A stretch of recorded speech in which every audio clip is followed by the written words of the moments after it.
mahina ang sentiment sa atin because of the recent anomalies doon sa flood control project. Iba't ibang uri ng corruption sa paggamit ng public money o pera ng bayan.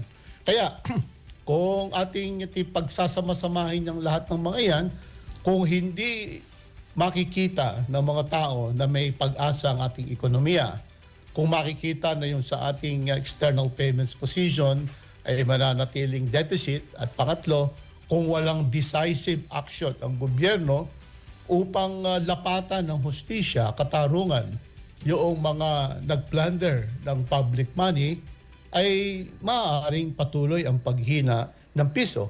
Ngunit if the government is able to reverse the trend, to reverse that loss of confidence, maaari namang makabawi tayo.